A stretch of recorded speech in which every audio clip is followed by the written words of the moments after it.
আপনাদের মাঝে নিয়ে এসেছি আরেকটি নতুন উপন্যাস। এই উপন্যাস লিখেছে মম সাহা, আর উপন্যাসের নাম হলো মায়াবতীর প্রণয়ে, আর পর্ব 1। এই মিস, দেখে চলতে পারেন না?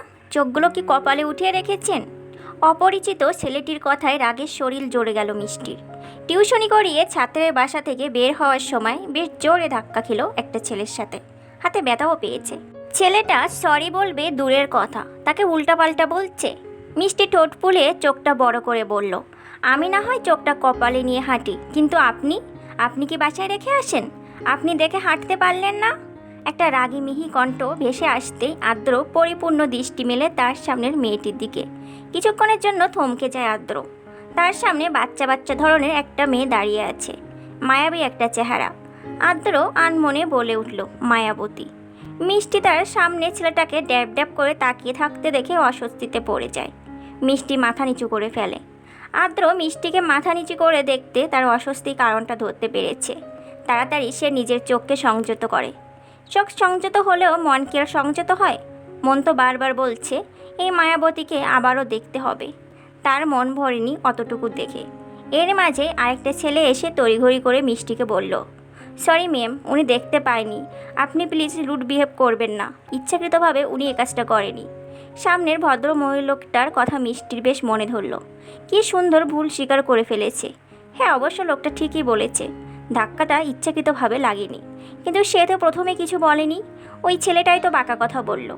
মিষ্টি এবার রাগে রাগে মুখটা স্বাভাবিক করলো, বিনয়ী স্বরে বলল, আমি জানি এই ধাক্কাটা ইচ্ছাকৃতভাবে লাগেনি, কিন্তু ওই যে উনি বাঁকা কথা বললেন, তাই আমিও বলেছি।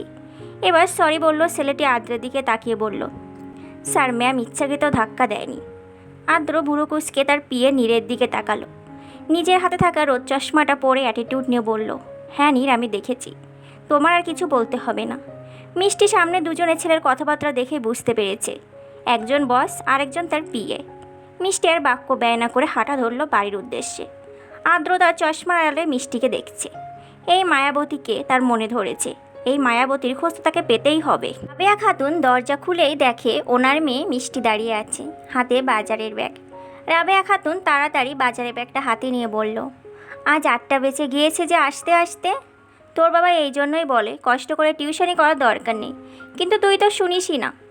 মিষ্টি নিজের হাতে 2-1 বার ঝাড়া দিল। ভারী ব্যাগ নিয়ে আসায় হাতটা ঝিম মেরে এসেছিল। হাত ঝাড়া দিতেই ঘর্মাত্মক শরীরটা নিয়ে নিজের মাকে জড়িয়ে ধরল। জড়িয়ে ধরেই বলল, বারে বললেই হলো, আমার বুঝি ইচ্ছে করে না 2-1 টাকা ইনকাম করতে, নিজের টাকায় বাবা মা পরিবারের মানুষকে কিছু দিতে?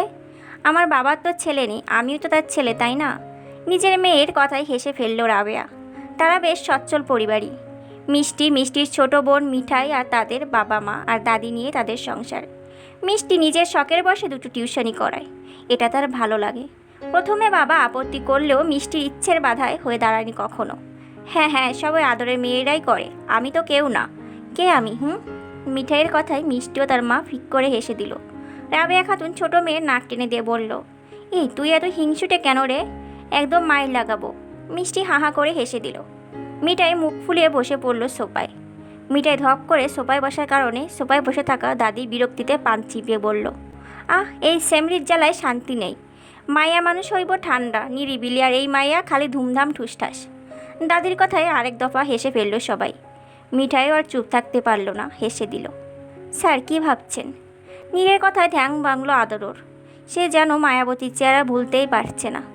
এ এলাকাতে আর কত এসেছে, কখনোই তো মেয়েকে দেখেনি, কিন্তু আজকে দেখে তার হার্টবিট তখনই থমকে গিয়েছিল। শেষ বেশ মায়াবতীর প্রণয়ে পড়ে গেল। আদ্রকে ভাবতে দেখে নীর আবারও বলল, স্যার, আজকে একটু খুলনা যেতে হবে, আর্জেন্ট মিটিং পড়েছে। আদ্র ভুরু কুঁচকে তাকালো। নীরকে বলল, মিটিং তো আরও 5 দিন পর ছিল। নীর আমতা আমতা করে বলল, হ্যাঁ স্যার, কিন্তু ওনারা মিটিং করে চলে যাবেন, তাই পরশুদিন মিটিং ফিক্সড করেছে। আদ্র বৃত্তিতে মাথা চেপে ধরল। তারপর মায়ের কাছে ফোন করে বলে দিল সে শহরের বাইরে যাচ্ছে। আদ্ররা 2 ভাই, তার বাবা মা, এই 4 জন নিয়েই সংসার। রৌদ্র তপ্ত দুপুর, গ্রীষ্মের মাঝামাঝি সময় চলছে এখন। গাছপালা তেমন সবুজ না, রাস্তাঘাট কেমন উত্তপ্ত। শরীরের আকাশি রঙের শাড়িটার আঁচল শক্ত করে ধরে হাঁটছে মিষ্টি। তার কলেজে অনুষ্ঠান ছিল, তাই এই শাড়ি পরে আসা। অবশ্য শাড়ি পরতে তার খারাপ লাগে না, কিন্তু সময়ের অভাবে পরা হয় না। তাই আজ শাড়ি পরেছে, আবার ইচ্ছে মতন সেজেছেও। ইচ্ছে মতন সেজেছে মানে অনেক মেকআপ করা না। সে চুলগুলো মাঝে সিঁথি করে ছেড়ে দিয়েছে, বড় বড় চুলগুলো কোমর ছাড়িয়েছে, কপালে নীল রাঙা টিপ, কানের পিছে একটা কাঠগোলাপ। এই তো তার অনেক সাজ। ব্যবসা গরমে জান বের হয়ে যাচ্ছে আদ্রর। এখন দুপুর 3:30 কিংবা 4টে হবে। সে দাঁড়িয়ে আছে গাড়ি থেকে নেমে। গাড়িটা নষ্ট হওয়ার সময় পেল না। এই 1 সপ্তাহ সে শহরের বাইরে ছিল, আজই এসেছে। ভেবেছে মায়াবতীর খোঁজ বের হবে, কিন্তু সময় তো রাস্তাতেই শেষ। এই যে শুনছেন, আপনার মানি ব্যাগ মনে হয় এটা নিচে পড়ে আছে। একটা নারী কণ্ঠ শুনে বিরক্তমাখা মুখ নিয়ে পিছে তাকালো আদ্র। বিরক্তমাখা মুখটা হঠাৎ করে মুগ্ধতায় ভরে গেছে, কারণ তার সামনে তার মায়াবতী দাঁড়িয়ে আছে। আকাশি রঙের শাড়িটাতে কি অপরূপ লাগছে। সে যদি কবি হতো, এ রমণীকে দেখে কমপক্ষে 10 কবিতা বানাতো। মিষ্টিও আদ্রকে দেখে বেশ অবাক হলো। শেষমেশ কিনা এই লোকটার সামনে এসেই পড়তে হলো। আদ্র মিষ্টির হাতে নিজের মানিব্যাগ দেখে পকেটে হাত দিয়ে দেখলো, না, তার মানিব্যাগ পকেটে নেই। তার মানে মোবাইল বের করার সময় পড়ে গিয়েছিল। আদ্র মিষ্টির হাত থেকে মানিব্যাগটা নিয়ে নিল। ছোট্ট করে মিষ্টিকে বলল, ধন্যবাদ লীলাবতী। মিষ্টি ভ্রুকুচকে তাকিয়ে বলল, এই লীলাবতী কাকে বলছেন? আমি লীলাবতী না, মিষ্টি। আজব, সাহায্য করলাম আমি, আর ধন্যবাদ দিচ্ছে আরেকজনকে। আদ্র মিষ্টির বাচ্চামো কথা শুনে হেসে ফেলল।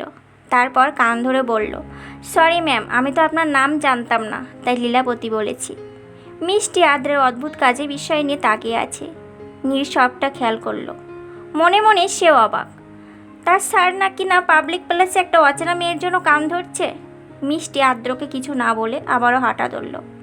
এতক্ষণ রোদের তেজ থাকলে এখন আকাশে ঘন কালো মেঘ জমেছে। আর একটু পর প্রবল বেগে ঝড় শুরু হবে নিশ্চয়ই। মিষ্টির পিছনে আদ্রও হাঁটা দিল। পিছন থেকে নীর ডেকে বলল, স্যার কোথায় যাচ্ছেন? ঝড় হবে মনে হচ্ছে, গাড়িতে উঠুন। তীব্র বাতাসের বেগে কথা কেমন গোলাচ্ছে। আদ্র পিছনে ঘুরে বলল, নীর তুমি চলে যাও, তোমার স্যার মায়াবতীর প্রণয়ে ঝাঁপ দিতে যাচ্ছে। আদ্রের কথা স্পষ্ট শুনতে পায়নি নীর, তবে বুঝতে পেরেছে আকাশ ঝমঝম করে বৃষ্টি নেমেছে। তবে কি আদ্রের প্রণয়ের সাক্ষী হলো তারা? এই নতুন গল্পটি আপনাদের কাছে কেমন লাগছে অবশ্যই কিন্তু কমেন্ট করে জানাবেন। আর আশা করি আগের গল্পটার মতো এটাকেও প্রচুর ভালোবাসা দিবেন। আপনাদের ভালোবাসায় আগের গল্পটা ভালোই রেসপন্স করেছে। আশা করি এটাতেও আমার পাশে থাকবেন। তো প্রথম পর্ব তো শুরু হয়েছে, আস্তে আস্তে সব পর্বই পেয়ে যাবেন। ততক্ষণ সবাই ভালো থাকুন, সুস্থ থাকুন। দেখা হবে পরবর্তী পর্বে। ততক্ষণ সবাই ভালো থাকুন। Tata, bye bye.